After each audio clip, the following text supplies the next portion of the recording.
Hello, hello tout le monde, je suis contente d'être en live ce soir. Coucou, coucou, j'attends que vous vous connectiez. Je suis un petit peu en retard ce soir parce que donc j'avais prévu de venir entre midi et 14 heures heure de France. Mais donc ici il était à peu près 19h45. Adam m'a dit j'ai faim, je vais aller manger dans le resto qu'il voulait, dans un de ses restos préférés. Et en allant au restaurant, on est arrivé devant le restaurant, il était peut-être 19h59 et il fermait à 20h. Donc il nous a dit c'est fermé. Je voulais faire mon live avant de l'amener au restaurant. Il m'a dit non, tu vas peut-être mettre longtemps à faire ton live, donc viens on va manger au resto d'abord. Ok, restaurant fermé. Donc il me dit, bon ben c'est pas grave, je vais commander des sushis. Donc il s'est commandé des sushis. Mais il s'est commandé des sushis avec mon téléphone. Coucou, hello, hello tout le monde, faites-moi un petit coucou quand vous vous connectez. Ça me fera très plaisir. Donc il a commandé des sushis avec mon téléphone. Sauf que, comme par hasard, ce soir, la livraison des sushis, c'était à peu près 1 heure. Donc là, il s'est fait livrer ses sushis et là, j'ai pu avoir accès à mon téléphone parce que c'était avec mon téléphone, donc je ne pouvais pas faire mon live en attendant d'avoir réceptionné les sushis parce qu'il faut que je communique avec le livreur et du coup, ça aurait été très compliqué. Donc j'ai attendu que la livraison soit faite et maintenant, je suis en live et je suis contente d'être en live avec vous. Comment allez-vous aujourd'hui? Donc faites-moi un petit coucou quand vous êtes en live et mettez-moi un petit hashtag replay si vous regardez ce live en replay. Donc le sujet du jour, ce dont je voulais vous parler aujourd'hui.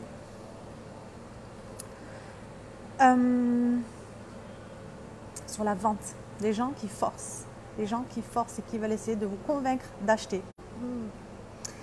Ici, à Bali, il y a des magasins, il y a des petites boutiques et il y a aussi des souks. Et donc la disposition ici des souks, il y en a beaucoup et la disposition des souks, c'est pas genre des allées, c'est genre des comme si tu rentrais dans un hangar. Enfin, je ne vais pas dire hangar, c'est pas des hangars, puisque parfois c'est en plein air, mais c'est genre des. Hello Nadia, comment vas-tu Nadia? La disposition des souks, c'est genre. Comment dire, ils sont tous collés en fait. Ils sont tous collés. Bon, tu me diras, c'est pareil dans tous les souks, mais genre, je me rappelle quand j'étais partie au Maroc, les souks c'était genre des allées.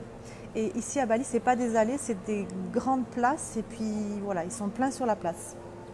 Beaucoup, beaucoup, beaucoup. Il y a beaucoup de petits stands, c'est très serré, c'est rangé. Oh, ça va bien, merci, super, super, je suis contente Nadia.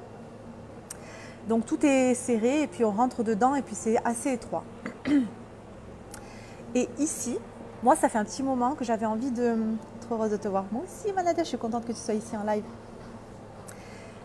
Et donc, ça fait un petit moment que moi, je voulais rentrer dans ces souks parce qu'à chaque fois que je passe devant, il y en a un petit peu partout des souks. À chaque fois que je passe devant, ça te donne toujours envie. Il y a plein de choses qui donnent envie, des choses fabriquées ici et tout. Et donc, on a envie d'aller dedans. Surtout que j'adore les souks, je trouve ça trop joli. J'aime bien me balader dedans. Et donc, à 3 reprises, la première fois, on est passé en scooter avec les garçons. J'ai dit, ce souk-là, j'ai vu des trucs trop bien. Il faut absolument que j'y aille parce que j'ai trop envie de m'acheter ce truc-là. J'ai vu des choses qui m'intéressent énormément. Donc on était parti, je me rappelle, c'est quand on est parti à la grande piscine avec le plongeoir. Donc j'avais dit au retour, on s'arrête là-bas, je veux absolument y aller. Hello Linda, comment vas-tu Linda? Donc on est revenu avec les garçons en scooter, on s'est arrêté dans ce souk parce que j'avais vu des choses et je voulais à tout prix m'acheter ces choses-là. On rentre dans le souk. Et là, on est ressorti du souk au bout de même pas 10 secondes, 5 secondes. J'ai dit, le garçon, on s'en va. C'est insupportable, je peux pas. On m'a dit, mais t'es sûre, tu veux pas l'acheter tout, tu voulais regarder ça, tu voulais acheter ça. Coucou ma belle Linda. Tu voulais acheter ça. Et je dis, non, je peux pas, c'est insupportable. Parce que les gens, je généralise pas du tout. Parce que tout le monde n'est pas comme ça, ils sont pas tous comme ça. Mais dans tous les souks que j'ai fait ici, ils étaient tous comme ça. Dans les boutiques, ça n'a rien à voir. On est rentré dans ce souk et les gens, ils sont vraiment tellement en mode tu vas acheter ça? Tu vas acheter combien? Tiens, prends ça. Je sais comment ça fonctionne les souks parce que avant, j'allais tous les ans au Maroc, donc je sais comment ça fonctionne. Mais là, c'était tellement pas supportable. À tel point que j'étais obligée on a été obligé de sortir du souk et j'ai pas pu m'acheter ce que je voulais m'acheter. J'avais plein de choses jolies que je voulais acheter et j'ai pas pu les acheter. Et c'était tellement oppressant, c'était vraiment en mode, tu sais, là c'est le premier souk qu'on a fait et là il y en a un qui est pas loin de chez nous. Il y en a deux qui sont pas loin de chez nous et on est rentré dans le souk et c'était exactement la même chose. Mehdi avait quelques petites choses à s'acheter, moi aussi j'avais vu quelque chose à l'entrée qui me plaisait bien. Pareil, on est rentré dans le souk et de suite, dès qu'on est rentré dans le souk, les gens, c'était comme si on voyait vraiment tout le monde qui avait les yeux fixés sur nous et qui était en mode ok, on a vu nos proies et puis on va les attaquer entre guillemets. On va pas nous attaquer mais bon. Et du coup on marchait dans le souk et en fait plus on marchait et plus moi j'ai essayé d'éviter le regard des gens parce que dès que tu les regardais ils étaient en mode tu vas acheter, tiens tu veux ça, regarde, essaye ça, prends ça, achète-moi ça, viens. Et vous savez ils sont peut-être en plus, c'est très étroit, ils sont peut-être 2-3 par stand et parfois ils sont allongés par terre, ils se lèvent tout de suite et ils se mettent autour de toi, tiens viens et puis le stand suivant ils viennent, bon bref je ne vais pas vous donner plus de détails que ça, vous avez compris le truc. Donc les 3 fois où on est parti dans des souks et où j'avais absolument envie d'acheter des choses, ramener des souvenirs, je voyais des jolies choses que j'avais envie de m'acheter, les 3 fois on a dit c'est bon on sort, c'est pas supportable.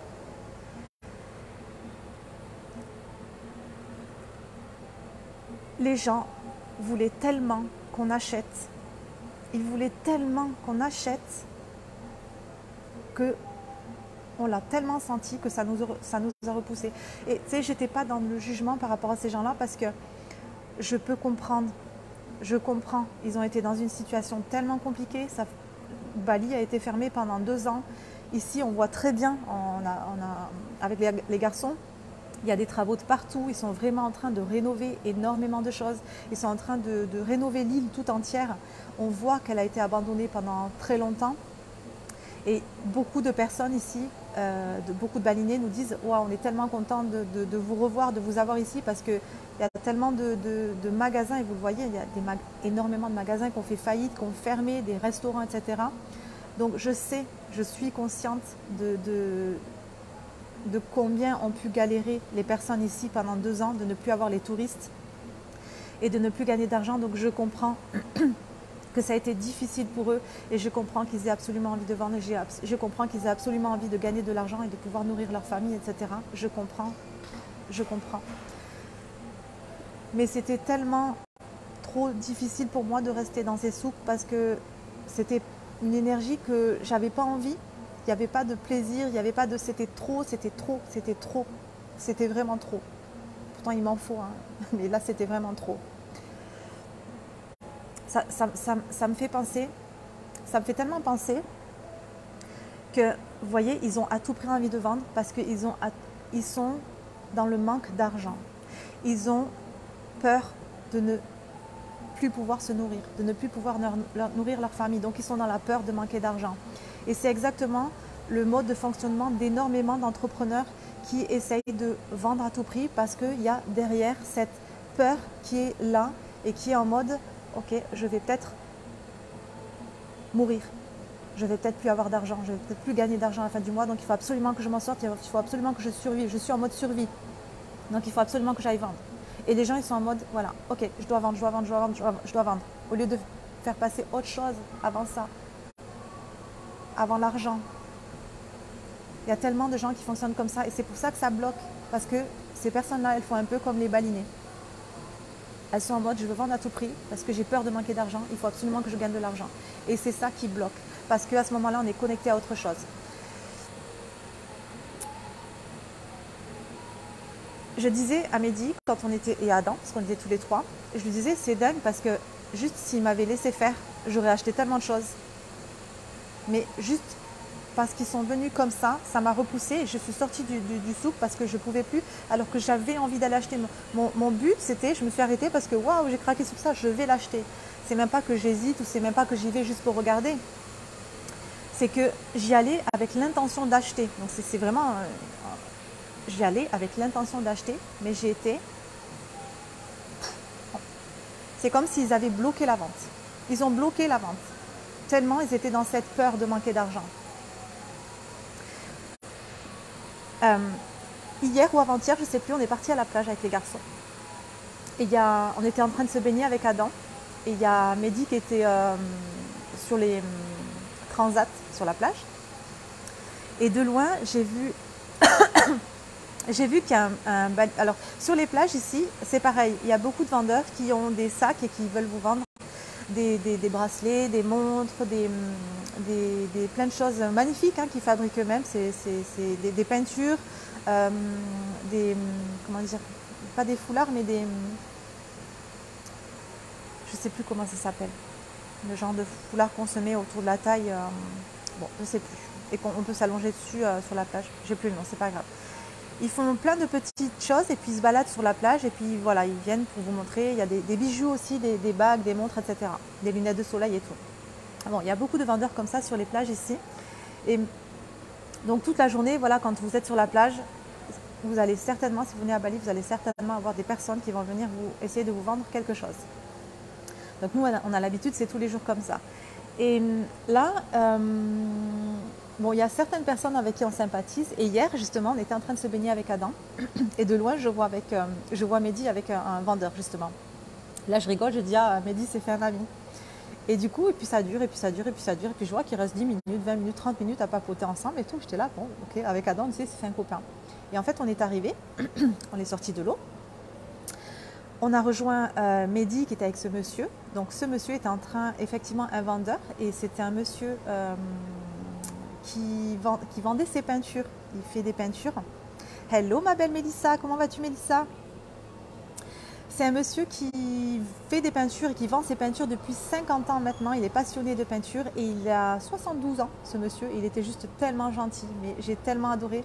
Je vais faire une petite parenthèse là dans ce live. Quand j'ai parlé à ce monsieur-là, quand il m'a dit son âge, quand il m'a dit qu'il avait 72 ans, j'ai dit « Pas possible, c'est pas possible ». Il m'a dit « Oui, je sais, je sais ». Il faisait tellement jeune que je dis « Je ne croyais pas ». Mais bon, il m'a dit « Oui, je sais, tout le monde me le dit, à chaque fois je suis obligée de montrer ma pièce d'identité pour qu'on puisse me croire ». Il faisait clairement 20 ans de moins. Et il m'a dit, et ça c'est tellement important d'entendre ce message-là, de réentendre plutôt parce qu'on le sait, il m'a dit « Mon secret, c'est parce que j'aime la vie ». Il disait « Regardez, on est à Bali. Il y a la mer, le soleil. La vie est tellement belle. » Il dit « À chaque fois, je vois les touristes qui sont en mode Il dit « C'est dur ici de parler avec les touristes parce qu'à chaque fois, on se fait rejeter. Les gens ne veulent pas parler avec nous. » Il dit « Là, il disait, voilà, je suis avec ton fils et puis là, j'ai pu discuter et puis c'est tellement agréable. » Et il dit, les touristes, ils sont vraiment... Et la vie est cool, la vie est belle. C'est pour ça que je fais jeûne, moi. Parce que j'aime la vie. Parce que la vie est juste incroyablement belle, magnifique. Voilà, c'était la petite parenthèse. J'ai tellement adoré ce message. J'ai tellement adoré discuter avec ce monsieur incroyable. J'ai tellement passé un bon moment avec lui. C'était tellement beau. On a même parlé de mon business. Il m'a demandé ce que je faisais. Je lui ai expliqué comment je fonctionnais dans mon business et il a juste adoré. C'était tellement génial notre échange. J'adore. Avec Mehdi, on aime tellement parler avec les gens d'ici. Et donc à ce monsieur, j'ai dit à Mehdi, parce que oui, c'est Mehdi traduit à chaque fois. J'arrive à comprendre un petit peu, à parler un petit peu, mais quand j'ai un message long à dire, je dis Mehdi, s'il te plaît, traduis. Et du coup, j'ai dit, parce que ce monsieur-là, du coup, venait avec nous à la base pour vendre ses peintures. Et ses peintures, c'était des tableaux qu'il avait dans un sac. Donc, je vous dis, les vendeurs sur la plage, ils se promènent avec ce qu'ils ont à vendre dans un sac. Et donc, j'ai dit à Mehdi, écoute, s'il te plaît, donne-lui un conseil. Donne-lui là le conseil, j'ai envie de lui donner un conseil. J'ai dit, dis-lui que nous, les touristes, on n'aime pas quand les gens viennent essayer de nous vendre quelque chose. On n'aime pas quand on est là, tranquille, posé, et puis qu'il y a des gens à chaque fois. Je lui ai dit ici, je disais à Mehdi de lui dire, c'est compliqué parce que, toute la journée, quand on se pose quelque part, il y a des gens qui viennent essayer de nous vendre quelque chose, et une fois, deux fois, ça va, mais nous, ça fait 3 mois qu'on est là, et c'est tout le temps comme ça, et quand c'est 3, 4 fois, 5 fois par jour, c'est pénible. Et je dis, en plus de ça, quand les gens fonctionnent comme ça, je disais, c'est un conseil de touriste, quand les gens fonctionnent comme ça, c'est tellement plus difficile d'essayer de vendre. C'est tellement plus dur, tandis que Le conseil que je lui ai donné, je lui ai dit, en France, dans les lieux touristiques, et quand c'est comme ça, les périodes d'été, etc., les gens qui font ton métier comme toi, ils se posent sur une place, ils peignent sur place, ils exposent leurs tableaux sur place, et les gens qui passent voient, waouh, parce qu'il nous a montré ces tableaux qui étaient enfermés, enfouis dans son sac, il a sorti ces tableaux, j'ai dit, même Adam il a fait, c'est lui qui a fait ça? J'ai dit ouais, c'est magnifique. J'ai dit tes tableaux ils sont magnifiques, mais on ne les voit pas. Donc tu viens vers les gens avec tes tableaux qui sont enfermés dans un sac et tu dis oui, je vais vous vendre quelque chose, on n'a pas envie. Parce qu'il disait qu'il galérait à chaque fois pour vendre, que c'était compliqué pour lui de vendre. Et je lui ai expliqué, voilà, en France c'est comme ça. Les gens se posent, le peintre il se pose dans les petits trucs au bord de la mer. Là, je ne sais pas si vous avez l'habitude de voir ça, généralement au bord de la mer, on en voit des peintres.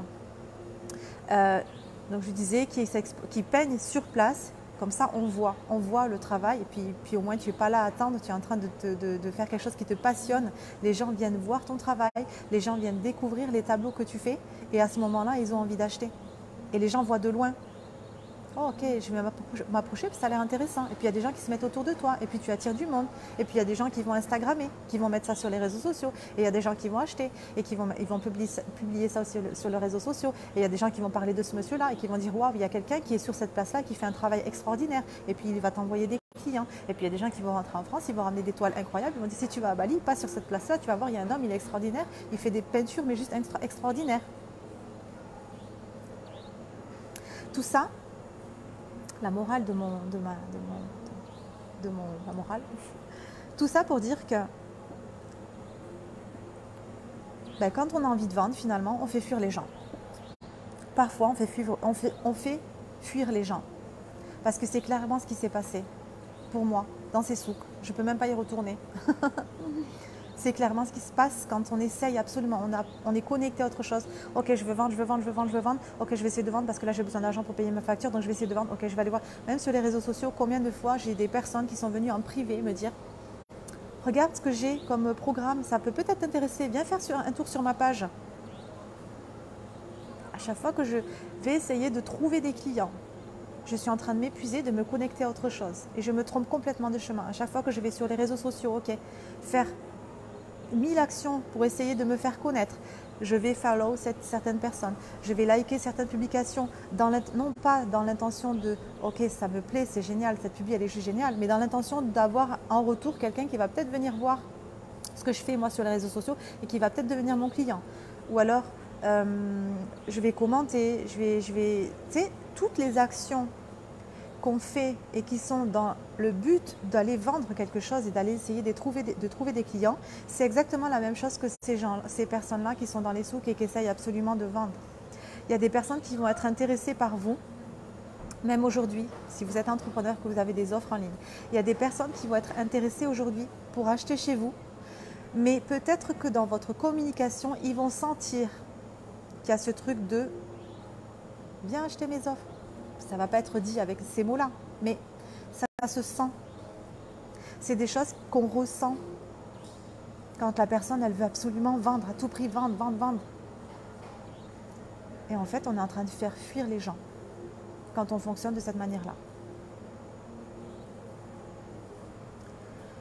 C'est pas ça la vente magnétique. C'est pas ça être magnétique. C'est pas ça avoir un business magnétique.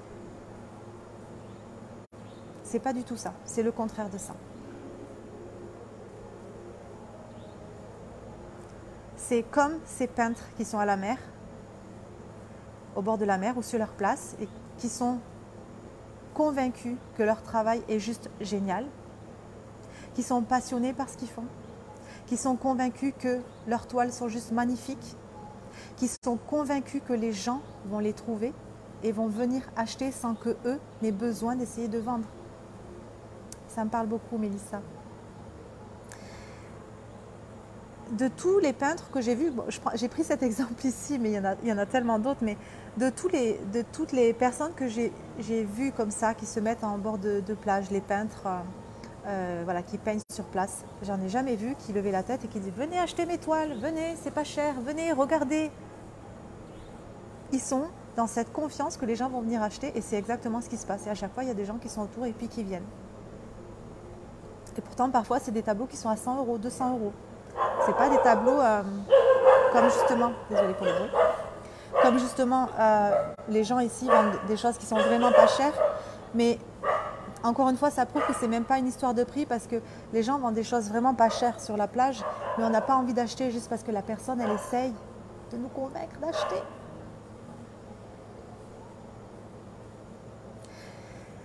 À chaque fois que je suis dans cette intention-là, c'est pas l'intention de vendre parce que bien sûr qu'on veut vendre.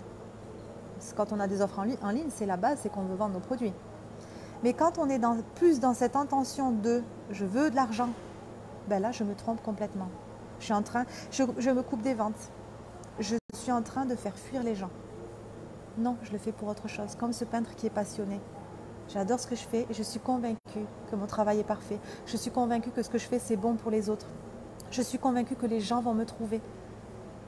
C'est à ce moment-là que tu deviens magnétique. C'est à ce moment-là que les gens arrivent vers toi et viennent acheter ce que tu as à vendre.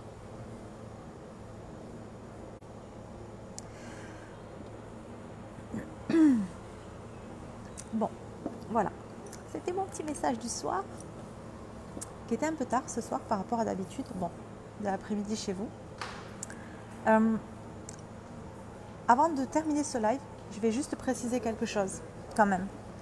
Parce que, tu sais, c'est tellement rapide de créer une croyance et après d'avoir cette croyance-là par rapport à un pays ou par rapport aux gens qui sont dans ce pays. Et là, par exemple, tu vois, j'ai parlé du fonctionnement de certains balinés dans les souks et je voudrais juste préciser que c'est pas partout pareil, c'est pas tout le monde qui est comme ça et c'est ici, il y a tellement, les balinés pour moi c'est juste des personnes incroyables, donc je veux surtout pas donner une mauvaise image sur les gens qui vivent ici et qui travaillent ici. Mélissa, merci l'univers et Noémie, il n'y a pas de hasard quant au sujet de ce live. Merci Mélissa, je suis contente. Tu sais, c'est tellement rapide de créer une mauvaise croyance dans le cerveau des gens et ok, tu entends une information sur un pays ou sur le fond, comment vivent les gens, comment fonctionnent les gens dans un pays et puis toi tu restes juste avec cette croyance-là parce que tu n'as pas eu d'autres informations sur le pays en question et tu restes bloqué sur cette croyance-là et puis ok, donc non, à Bali c'est nul parce que les gens ils sont comme ça. Et moi, je veux vraiment préciser que c'est pas partout comme ça et les balinés sont juste des personnes incroyablement gentilles et que de toute ma vie, j'ai 40 ans aujourd'hui, de toute ma vie, je n'ai jamais rencontré de ma vie des personnes aussi gentilles. Les gens sont incroyables ici. Le retour en France va être difficile parce que les gens sont tellement gentils. Et je suis tellement heureuse d'avoir découvert ce pays et d'avoir rencontré ces personnes-là. Parce que moi, ça m'a tellement appris de choses par rapport à la gentillesse des gens. Et moi, c'est ce que je ne veux pas rentrer en France en mode où, oh mince, je retourne ici et puis les gens, ils sont méchants. Non, j'ai tellement appris de choses. Je veux amener ça en France. Les gens ici s'intéressent. Tu sais, quand on va manger dans un restaurant, c'est juste incroyable. Bon, on a nos habitudes maintenant ici. Les gens nous connaissent. Encore tout à l'heure, on a trouvé ça dingue. Parce qu'il y a un monsieur qui nous a reconnus dans la rue, un baliné, et qui a dit à Mehdi, oh, mom, I see you. Mom. Je dis, oh, mais il t'a reconnu parce que Mehdi, il fait toujours des trucs avec son scooter là. Et quand on va dans les restaurants, les gens nous appellent par nos prénoms. Est-ce que ça existe en France, ce genre de choses? À chaque fois, je dis, oh, you remember? Oh my God. Tous les trois. Tu es une gentille Noémie, tu as trouvé ta famille à Bali. Mais tellement, je suis tellement contente. Tu sais, toute ma vie, je me suis dit, mais ils sont tous comme ça, les gens. Il ne peut pas y avoir des gens gentils comme moi. Quand je suis arrivée à Bali, j'ai dit, ah, waouh, mais ça existe en fait. Des gens aussi gentils, aussi agréables, aussi aimables, aussi, waouh. J'ai tellement été impressionnée ici par la gentillesse des gens. Donc c'est pour ça que c'est tellement important pour moi de terminer ce live en disant que je ne veux pas donner mauvaise réputation aux gens qui sont ici et c'est tellement compréhensible pour les gens qui sont dans les souks, qui ont galéré pendant 2 ans. Je vous ai dit, le pays est tellement pauvre que c'est des choses comme les prix ici, je vous ai dit, alors il y a différents prix, mais par exemple un massage sur la plage c'est 1 euro et après dans les boutiques, dans la rue, c'est genre 5-6 euros de l'heure. Donc Le niveau de pauvreté est vraiment très très très bas. Linda, merci Noémie de nous faire découvrir Bali et surtout merci encore pour tes lives qui sont juste géniaux. Merci ma Linda, merci pour ton message, tu es adorable, tu attires ce que tu es.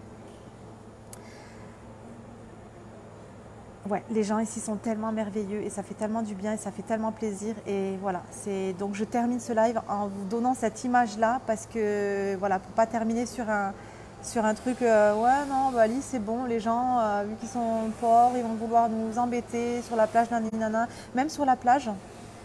Donc il y a des personnes qui viennent essayer de vous vendre et il y a une personne avec que j'adore, qui est aussi une dame en fait, qui essaie de vendre justement ces fameux foulards, je ne sais pas comment on appelle ça, je ne sais plus. Et elle, ça fait 3 mois qu'à chaque fois, elle essaye de nous vendre ses foulards. Et tu vois, il y a tellement une différence dans l'énergie dans laquelle tu vas répondre aux gens. C'est-à-dire que quand je répondais à cette personne-là, ici, j'ai vu que... Je ne voulais pas rentrer en mode... pourtant, j'étais cette personne-là en France. Je ne sais pas si en France, ça existe, les gens qui viennent vous vendre sur la plage, non. Je ne sais pas. Mais les gens qui venaient à chaque fois vers moi essayer de me vendre quelque chose, ça m'a toujours énervée. Et je répondais toujours méchamment à ces gens-là. Et aujourd'hui, ici, à chaque fois, je suis, tu sais, comme si j'étais vraiment en train... Je les comprends. Je comprends tellement ce qu'ils vivent et ce qu'ils ont vécu que quand je leur dis que je ne suis pas intéressée, je le dis tellement avec amour, je le dis tellement avec mon cœur. Et bien sûr en étant ferme, parce que si tu n'es pas ferme, la personne elle va vouloir insister pour essayer de te vendre le produit si elle voit qu'il y a une petite ouverture. Donc, et avec une d'entre elles, une de ces personnes-là, qui vend les foulards, à chaque fois je rigole et je lui dis mais tu me vois pas tous les jours, je suis ici, je vis à Bali, tu me vois tous les jours tu essaies de me vendre quelque chose. Et à chaque fois elle rigole, oui je sais. Et en fait on rigole de ça parce que même avec les garçons je dis mais tous les jours ils vont nous demander, tous les jours on dit non et tous les jours ils nous demandent. Et là je l'ai croisée hier et du coup on a rigolé toutes les deux quand on s'est regardé, elle était avec d'autres vendeurs, assise par terre avec d'autres vendeurs. Et je ne sais pas si c'est elle qui m'a parlé en premier ou... Non, elle m'a juste demandé comment j'allais. Elle m'a dit comment tu vas? J'ai dit oui, je vais bien et tout, merci. Elle m'a dit tu veux pas un foulard? Je dis non. Je dis moi j'en veux pas, je suis pas intéressée, mais peut-être que quand je rentrerai en France, je ramènerai des souvenirs et si je dois ramener des souvenirs et des foulards en question, je viendrai les acheter chez toi, c'est sûr et certain. Et je l'adore tellement que j'irai la voir pour acheter des foulards parce que je l'aime trop, elle a tellement une énergie de ouf. Tu sais, les gens, en plus, quand ils te... C'est dingue parce que quand ils viennent te vendre sur la plage des choses, c'est différent. Il y a les gens dans les boutiques, les balinés des boutiques, les balinés des souks et les balinés des plages sont complètement différents. Et sur les souks, dans les souks, c'est vraiment ce truc où on ne s'intéresse pas à toi, on veut juste te vendre, on veut juste de l'argent. Et sur les plages, c'est tellement incroyable parce que les gens viennent s'intéresser à toi et je trouve ça tellement dingue. Ils viennent pas... Ils viennent, bien sûr, ils veulent te vendre quelque chose, mais tu sens pas ce forcing. Et parfois, les gens, ils s'arrêtent, ils se posent et puis ils parlent un petit peu, 10 minutes, 10-15 minutes avec nous. Comment tu vas? Comment tu t'appelles? Oh, tu as tant d'enfants, tu viens d'où? Oh, et puis on sympathise et puis on parle et ça fait tellement du bien et l'échange, il est tellement génial. Et au final, la personne, elle s'en va, elle ne nous demande même pas si on veut acheter quelque chose. C'était juste un petit moment qu'on a partagé ensemble. Et du coup, voilà, je trouve ça juste extraordinaire. Et tu vois, regarde, là, je suis en train de penser que cette personne-là, ces personnes-là voilà, qui viennent partager un petit peu avec nous, etc., ben, j'ai tellement, comment dire, j'ai envie d'aller leur acheter quelque chose, sans qu'ils essayent de me vendre finalement quelque chose, où ils font tellement les choses avec le cœur et tellement il n'y a pas de forcing que eux, j'ai envie d'aller acheter chez eux. Elle, cette dame-là, c'est chez elle que j'irai, c'est sûr, c'est pas chez une autre, c'est chez elle que j'irai. Tu sais, quand il y a cette connexion avec les gens, parce que j'ai senti cette connexion avec cette dame-là et puis avec d'autres personnes. Juste quand il y a cette connexion-là, cet échange-là, ce lien qui se crée entre nous, ben, ok, j'ai envie. Tu sais, il y a des gens qui entrent dans mon univers. Il y a des gens qui entrent dans mon monde, il y a des gens qui achètent mes programmes parce que c'est exactement la même chose que ce que je viens de vous dire. Elles ont créé ce lien avec moi et elles ont envie de passer du temps avec moi. Parce qu'elles apprécient qui je suis, elles apprécient être à mes côtés, elles aiment qui elles sont quand elles sont à mes côtés. Et je parle de moi ici, mais c'est exactement la même chose pour vous. C'est le fonctionnement de tout le monde. Il y a des gens qui vont vouloir travailler avec vous parce qu'ils vous apprécient. ils n'ont peut-être même pas besoin de ce que vous avez à vendre. Ils vous apprécient tellement et ils apprécient tellement être avec vous qu'ils vont vouloir acheter vos programmes pour passer du temps avec vous, pour grandir avec vous, pour évoluer avec vous, pour apprendre des choses avec vous. Parce que, à la base, ils vous apprécient. C'est clairement tout ce que je viens de dire dans ce live par rapport aux vendeurs d'ici, à comment ils fonctionnent pour vendre. C'est exactement la même chose dans le business en ligne. Ça fonctionne exactement de la même manière. Est-ce que j'essaye absolument de vendre parce que j'ai absolument besoin d'argent, parce que j'ai peur de manquer? Ou est-ce que je veux créer quelque chose d'extraordinaire pour les autres? Je veux apporter quelque chose d'extraordinaire pour les autres. Je veux créer un lien avec les autres. Ça change tellement tout. Tu sais, on le ressent dans notre corps. Tu le ressens dans ton corps. C'est tellement une énergie différente. On se sent tellement plus léger, mieux. On se sent tellement bien quand on fonctionne de cette manière-là. Et quand vous fonctionnez de cette manière-là, et quand vous vous sentez bien, et que vous êtes convaincu que les gens vont venir à vous, c'est ce qui se passe. Les gens viennent acheter tout seuls.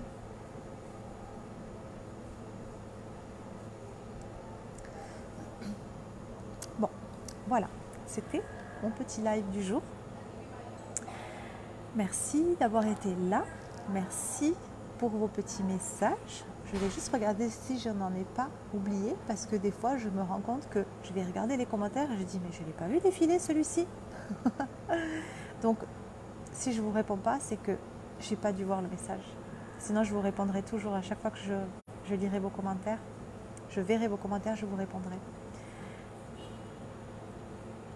Ma Nadia, je t'adore Nadia.